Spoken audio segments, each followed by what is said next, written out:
everyone, and welcome back to the Content Mix. I'm Carlota Pico, your host for today's show, and I'm excited to introduce Jack Dyson, who is Global Head of Content Strategy at SAP Customer Experience and has over 20 years of experience in content, which he'll tell us more about very soon. Welcome, Jack, and thank you so much for joining us today on the Content Mix. Thank you so much. Good to be here. Thank you. Well, Jack, I was on your LinkedIn profile snooping around, and I saw that you went from the fashion industry into technology. Could you tell me more about that? Sure. Yeah. The fashion industry side was when I was in publishing, which was the first part of my career. I was working at Condé Nast, at GQ, and then at Wired magazine. Before that, I had been a finance publisher, a finance writer for a while as well. So it comes around the idea of telling a story.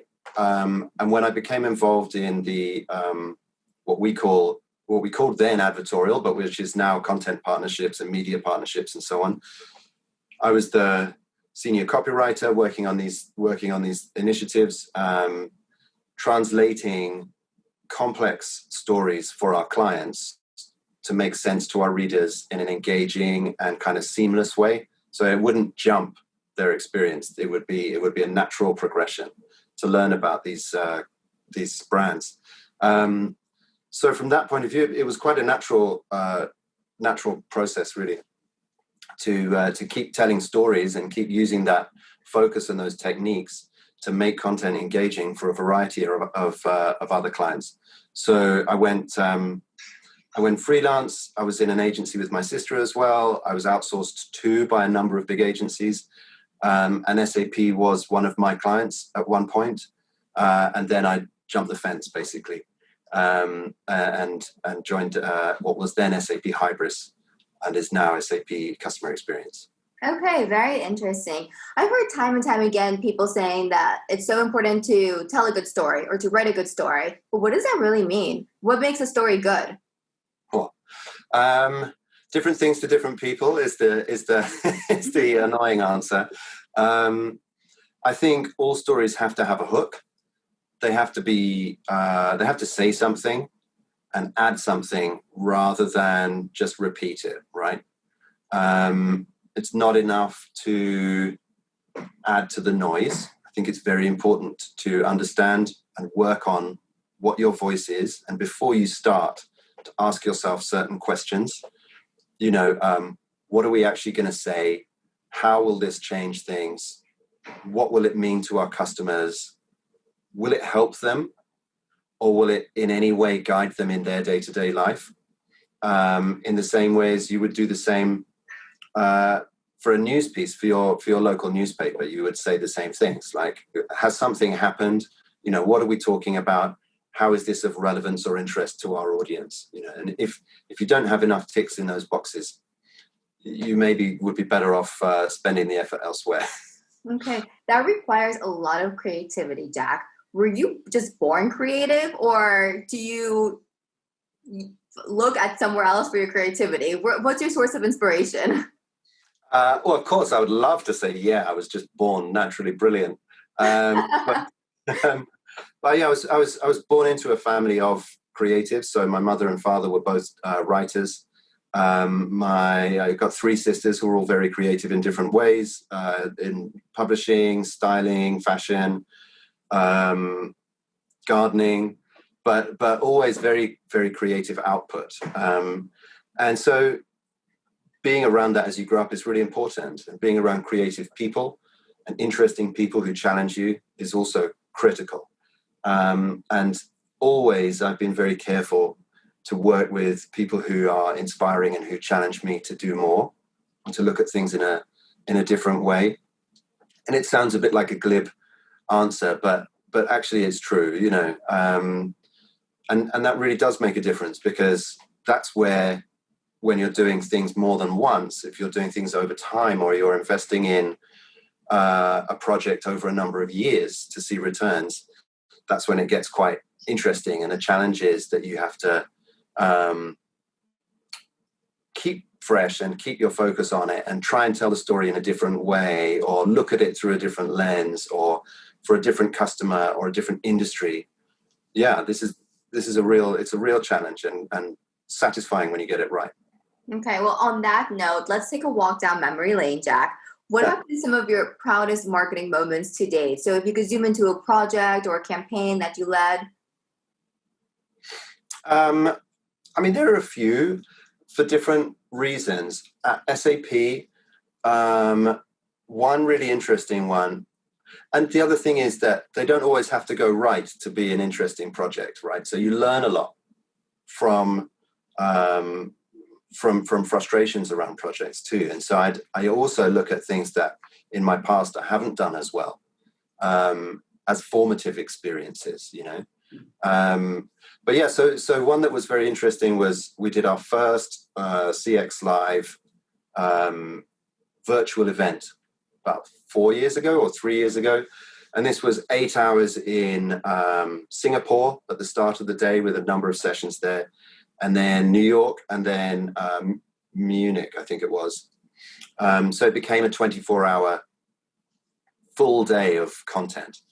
And I've always kind of championed the idea that with a journalistic approach, you can get a lot out of your content and you can get a lot out of an event. So, for example, on a conversation like this, if we were having this on a stage, right, then I would make sure that we videoed it, that we took an audio transcript of it, that became a standalone blog, but then also we discussed, you know, I don't know, 3 key questions that could each be combined with other interviewees. I'm sure very much like you already have it planned out. And so you get a real value out of it, and then those become also standalone blog posts. And then from the blog posts, you take pull quotes and you can illustrate them with an image. And then suddenly you've got this whole cascade of content, right?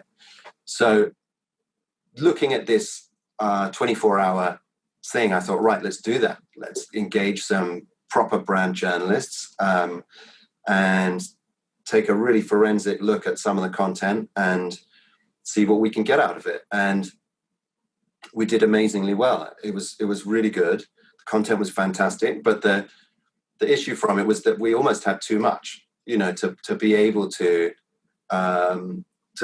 publish in one go. It was like, you know, I should have planned it out better to make it last over a longer period of time.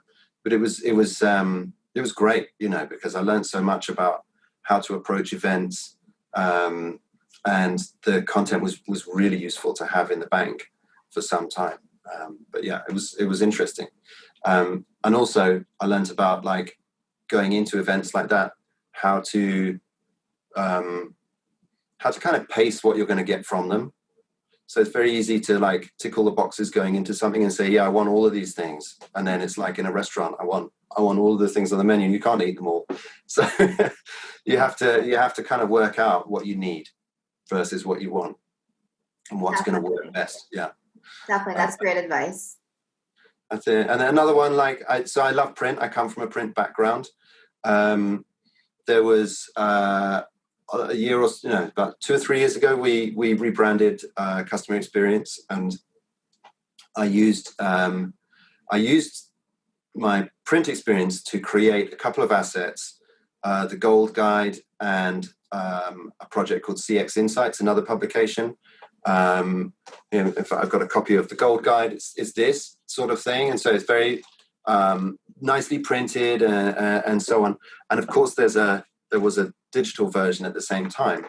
But what was useful about that was that we were able to create one asset that had multiple uses. So it was a really useful leave behind for execs, but also at the point of rebrand, it was also a very good digital asset that could be shared globally, internally as well as externally, so that people had a shorthand reference to our branding and what we were selling and why it mattered and so on. Because I think in larger companies, it's very important that you all sing from the same song sheet and understand your persuasion points and understand why you're standing out from the crowd.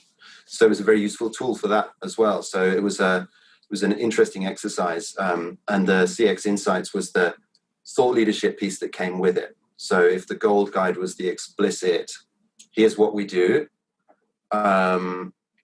Insights was more of the implicit, and here's why it matters. And so I was able to bring in customer stories, using editorial sensibilities to bring them in a compelling way.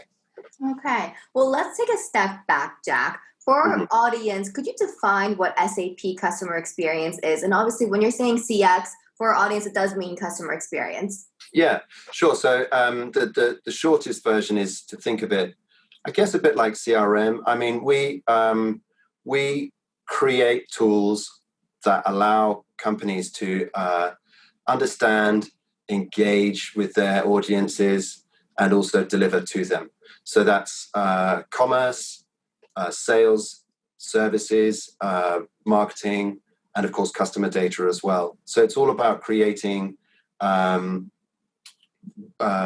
understanding your customer and allowing yourselves ways to engage with them with a relationship that's based on trust and consent, but it was also very sophisticated in terms of being able to reach them where and how they want, and to see the customer as a holistic person, rather than just in that specific moment. Okay, thank you. On that note, Jack, companies are expected to spend $120 billion on marketing by 2021. So what is that, like 4 months from now? And a big chunk of that will obviously be spent on digital marketing. But I also want to know about B2C customer experience marketing. What role do you think customer experience will play within marketing budgets? I think it's never been more important, or rather, it's always been critical, but we've never understood it as well. The idea that the customer experience is what underpins putting the customer first. If you don't look at your customer's experience and not only market to that, but align your business with that, then you won't have standout with them. You're almost taking the wrong course to building a loyalty and repeat business. So I think all companies should definitely address their customers' experience, because it's never been easier for people to change. If you look at utilities, it's very easy or mobile phones, right? It's a piece of cake to change from one supplier to another. Why do you change? It's not just cost. If you've got two companies that have comparable costs, you'll choose the one that gives you the better experience. So in saturated marketplaces, a standout experience is what's going to make your whole business stand out. Okay, excellent. What role does content marketing play in delivering the optimal experience across the buyer journey? Well, content marketing is an interesting one. Obviously, it's where I work, so I'm going to say it's the most important thing in the world. But if you think about the touch points that you have, in not just awareness, but also after, awareness, consideration, and then purchase, and then during the purchase, and so on. All of the touch points that you're served come as part of content, right? Content is involved in everything, except for obviously a face-to-face or a phone call or something like that. It's content all the way through, and content can also allow you during a selling process as well, reasons to reach out. Here, check out this PDF that shows why the decision you're about to make is the right one.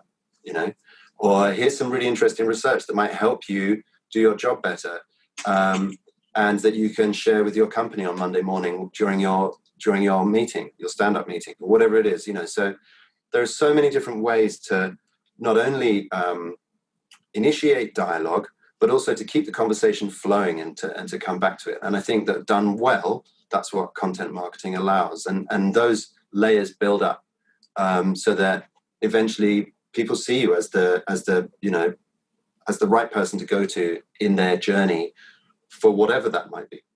Okay. Well, spinning off that response, Jack, how would you do content marketing on a shoestring budget? I would say start small. Work out what's doable for you, and what's realistic and what's feasible. It's very easy to make a rod for your own back. It's very easy to say, we're going to do a blog every 2 days and a video once a week, and suddenly after 3 weeks you might find, whoa, that's like 15 blogs and 3 videos already, and I'm running out of things to say.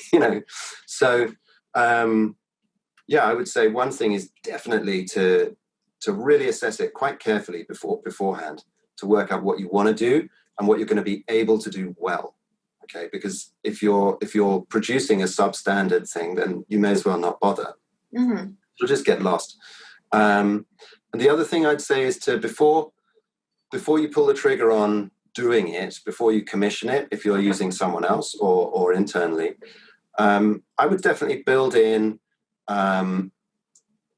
sales as well, or other contacts within your business that can ensure that you're making it relevant to your customer, right? Because if you're not doing that, again, it's wasted effort. So if you're on a shoestring budget, you need to maximize, well, on any budget, really, if you're responsible, you need to maximize the efficacy of your euro, sterling, dollar, whatever it is. So you've got to make it work for you. And then the other thing I would do is say, what can you squeeze out of that asset? So don't just see it as one thing. If it's a video, you can transcribe a video for $1 a minute if you don't have time to do it. So that becomes your next blog post, or 3 blog posts. So look at thematic content, look at diary content, like what's happening in the market this year versus last year versus next year, things like that. Depends entirely on your expertise, but and you can afford to be reactive as well. In certain situations, not all situations, it's okay to have an opinion and to express it as a company. Mm-hmm. But obviously you need to get the boss's permission before you go rogue. Definitely. Okay, Jack, content in general's goal is to 1, drive traffic, and 2, drive conversions as well, right? But how do you create content that drives both at the same time? Well, I would add a third goal then, which is to drive reputation. And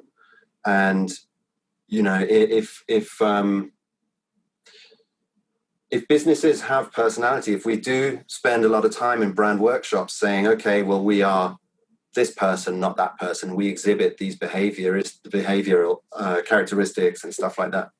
How do those translate to the content you're producing? So it has to be authentic. I think if you're doing that, then you can drive traffic and conversion at the same time, right? But again, it's customer first. The techniques obviously are all going to be standard ones, in terms of driving. I don't think I'm going to have anything earth-shattering to say in terms of driving traffic. And wouldn't it be great to have a massive budget for paid and all these things? That's all kind of standard. But in terms of conversions, it's very important to look at the conversion point itself as well, and look at how you serve people there, not just in the first part of that journey, and then also what happens afterwards. How do you follow up? How do you make people feel better? Think about other experiences that you might have personally, where you get asked, how are you getting on with your purchase, right? So it's the same. How did you find this piece of content? I think you have to ask people and act on that input. Mm-hmm. Okay. You mentioned genuine, how important it is to create genuine content. But what does that really mean? I've heard that time and time again throughout my interviews. Yeah, I mean, I think what I mean is you have to say something, right? Like genuinely. There's no point having a graph that shows temperatures or COVID infection or whatever it is if you're not drawing something from that, right? And you're not saying what that means. So like, here's a graph of global temperatures or whatever, which means that climate change is affecting us, which means that, I don't know, if you're in grocery or something, that you need to like buy more fridges or what, you have to have a conclusion from what you're presenting is all I'm saying. Or you have to allow people the information they need to draw a conclusion themselves, that's fine as well. But it's got to be a meaningful one that will be relevant to them, and that will add to the conversation, rather than just be like, here's a graph, because I've got a picture box in my blog template, So there has to be a purpose behind it. Yeah. It doesn't have to be like a higher, amazing.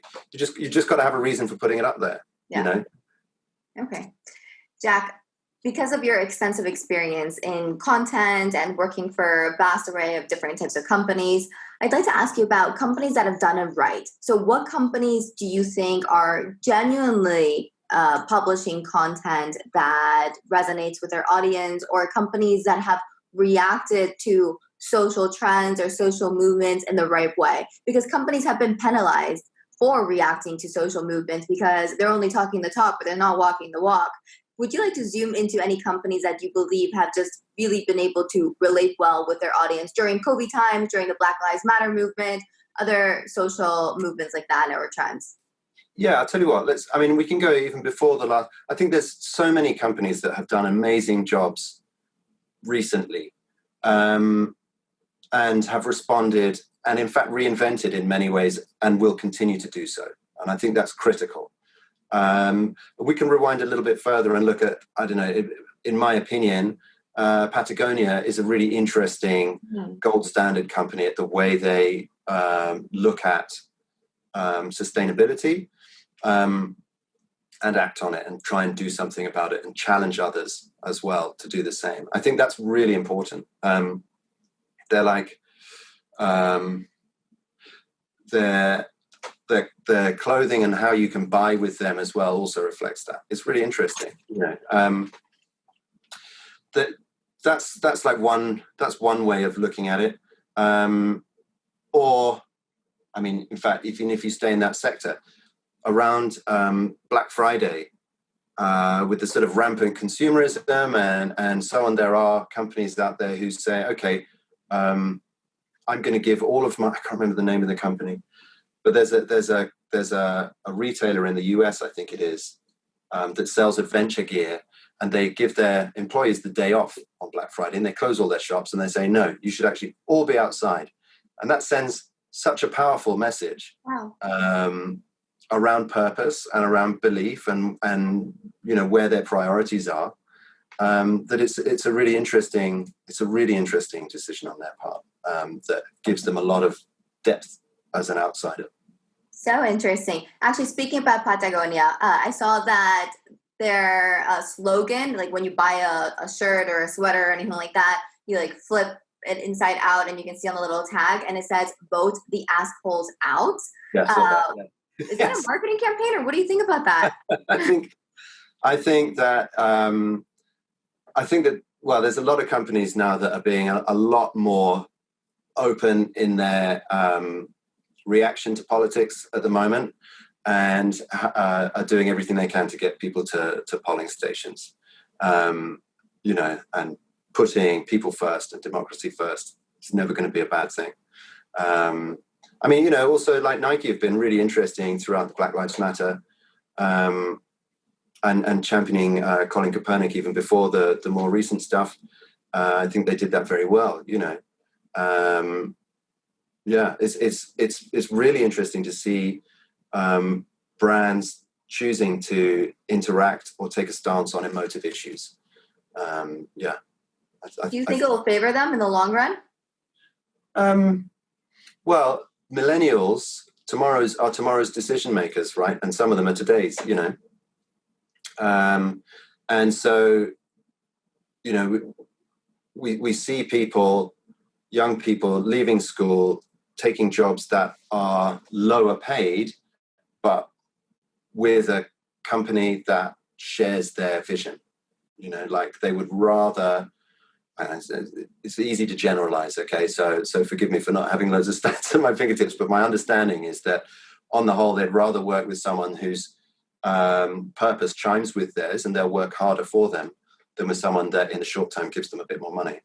And I think these things matter, So if you're looking at tomorrow's leaders, I think there's a good chance it will. Jack, thank you so much for sharing your personal opinion with us. I understand that you're not SAP spokesperson, so I appreciate that you are providing us with an opinion, nevertheless, as an individual. Okay, Jack, considering your vast experience in content, what's your biggest challenge with content? I mean, it evolves, right? Throughout the day sometimes, never mind over time. But I think the biggest challenge we have is working out what platforms we can invest in best as a business versus what platforms resonate most with such a broad variety of customers and audiences, right? So you might be a LinkedIn person, someone else might be a Twitter person. You know, we all have our ways into to content from various platforms. So making one story or making one piece of content work well on a variety of those platforms effectively without creating unnecessary work, you know, and stuff that maybe is less useful. That's a challenge, I think, that we all in content face and in marketing, because it's the classic thing of getting to the right person, but also in the right way, and then continuing that conversation. What about generating original ideas? I mean, in a sense, that's not the hardest bit. You know, the hardest bit is executing them really well. Okay. With enough standout. You know, that's the kind of perennial challenge. It's not like what you say; it's how you say it. You know, and so I think all companies have exactly the same thing. And some of them lean heavily on franchises. You know, on like repeat stuff, which is useful and important, but providing a fresh perspective for people, one that will have an impact on how easy it is for them to do their jobs, and ones that allow them the freedom to kind of concentrate on what they do best, which is what our tools are for, right? You know, our commerce and marketing tools are designed to allow people the time to actually focus on the techniques and strategies, because they're not bogged down in the day-to-day, you know, management of these things. This is how the conversation needs to develop, you know, I think. Okay. Very interesting that you said that about ideas. I was actually reading the Entrepreneur's Manual the other day, because in my other life, I would consider myself to be an entrepreneur. And they were saying that the most important part of developing or building a successful business is not actually the idea part. It's the execution part. And that's the most difficult and challenging part of building a business, because everybody has ideas, but not everybody knows how to execute on those ideas.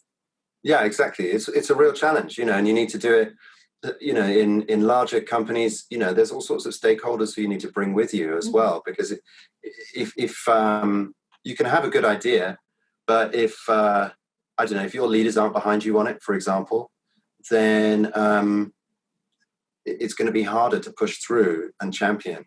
The other thing is, you know, we talked about challenges around delivering content across the buyer journey. Excuse me.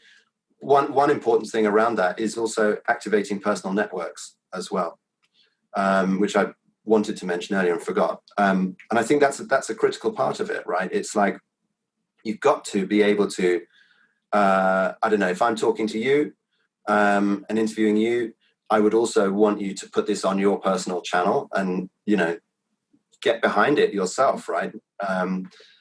It's that sort of validation that will make a big difference. Yeah, definitely. Speaking about getting your leaders to buy into your content, how do you get leaders who don't speak the same language as you do to buy into your ideas? And by language, I don't mean actually language. I mean different industries. Like, for example, you might need to get your chief technology officer on board with a marketing idea or with a content project. How do you do that? Really politely and with a big smile. I think a lot of it is around literally taking the time to explain to people why you want to do it, why you think it's important. You can be quite tactical with things like that, right? You can, and I've done it in the past before SAP as well. You can understand who the stakeholders that matter are, you know, and then invite them in, make them a part of it. give them literally a stake in its success. And then suddenly you'll find that actually you're operating with greater purpose, greater impetus institutionally as well, because people are behind what you're trying to do. So, internal sales matters, assuming, of course, that what you're selling is the right thing to do, and is strategically sound and is going to the right people and so on. If even after all that you're still struggling, well then, there's another conversation to be had during the planning phase. But that's why earlier on, when you were asking about tips and tricks, and I was saying, well, you've got to involve sales, for example. They're championing your content is really important. Because it's very easy to look at marketing and sales as a silo, or silos rather, but content itself could also be seen as one. But it's something that actually involves both of them, and it's really important to have carefully planned out across both. Okay. Jack, if you had to give your former self one piece of advice about pursuing a career in marketing, what would that be? That's a really good question. And it's a tough one. I think it would simply be that there are so many ways into marketing now, more than ever, right? It's something that just keeps fragmenting. And so, experiential marketing is something that I was super into, 10 years ago. I'm really fascinated by it. And I think I could have pushed some of my clients into that sooner, So maybe it's about embracing things that aren't the status quo, that aren't the normal way of doing things, and to encourage clients to be a bit more guerrilla. That doesn't have to be anti-establishment. It's more about having the confidence in your brand to be able to look at yourself, and to be able to address your audience as a human, as an equal, rather than wrap yourself up in this kind of different personas. I think that the marketers or marketing and branding that's best, and content, is where it's done, as conversationally as possible and as openly and frankly as possible. Okay. So I think that's what I would suggest. Excellent. Thank you. Well, we are going to be moving into our rapid fire set of questions, which are basically your recommendations for our audience. At the beginning of this interview, I asked you about your creativity, your source of inspiration. And now I'm going to ask you about an influencer or professional role model that you really admire. Okay. It might be a surprise. Okay. But I'm going to say Dwayne "The Rock" Johnson. Yeah. This guy. Because he's genuinely has so much kind of cast iron self-belief, right? Which is something I wish I had more of. And clearly has a great team with him as well. But this kind of confidence to sell direct to people. Like if you watch the way he sells his tequila to his Instagram, for example, my wife's going to kill me for saying this, but it's really interesting. He does it with a mix of kind of humility and successfulness, right? It's quite interesting to see. And then the other one, there's a writer called J.P. Donlevy, who died 2 years ago, I think. Fascinating man, really interesting, and the most amazing letter writer. And quite frank, like refreshingly frank, sometimes to the point of rudeness. But like really, really interesting. So yeah, he's a super inspiring man. So I would love to be able to write like him. Okay. What about a book, a publication, a group, or an event that you'd like to recommend to our audience? So I'm going to plug a friend of mine who has a podcast called Element of Inclusion. And Element of Inclusion is around diversity and inclusion, obviously. there's a book club in it that he does. They're very short. They're like 6-7 minutes long, but each one deals with a particular aspect of diversity and inclusion in a really useful way that kind of challenges me as a listener, and encourages me to kind of look at how I'm acting and how I'm reacting, and to reframe things where I'm getting stuff wrong. It's really interesting. And the other thing is hashtags. All right. So I've only, for the last 6 months, we've all been sat at our desks. Okay. So follow a hashtag on Instagram around mobility or like stretching or something like that. And then as you're scrolling through, like, you'll see other people doing stuff like standing up, not sitting at a desk. And it's a really good reminder to look out the window. So those are my 2 recommendations there. Okay. And last but not least, Jack, what's your favorite app at the moment and why? There's a Corona related one in the UK called C19, and it's like encouraging people to self report their symptoms or health, right? So they can work out like what are the trends. It's really interesting. It's done in a really good way, and they're adapting it and evolving it all the time. I think that's a really important app to be a part of, and I think that we all need to embrace our responsibility on that, actually, and take part where we can. Because it makes health professionals' jobs easier, right? And then the other one is The Economist's Espresso early morning newsletter. It's a really good app, super cool. Yeah. You just get like 6 stories. Each one is the size of your mobile screen. Brilliant, really useful and interesting. And it sort of encourages you to wake up your brain without playing Candy Crush first thing. Yeah, I'm a big fan of their app as well. Yeah, it's great. And on that note, people stay at home, wear your masks. Let's all stay safe and help each other to get through this horrible pandemic. Okay, Jack, thank you so much for joining us on the Content Mix. It was awesome to meet you, to learn about your experience, and hopefully we'll have a follow-up conversation sometime in the near future, post-COVID times, to see what the new world looks like. Definitely. Thank you so much for having me. It's been really good fun. The pleasure has been mine. And to everybody listening in today, thank you for joining us on the Content Mix. For more perspectives on the content marketing industry in Europe, check out the Content Mix. We'll be releasing interviews just like this one every day, so keep on tuning in. Thanks again. Have a fabulous day and see you next time. Bye.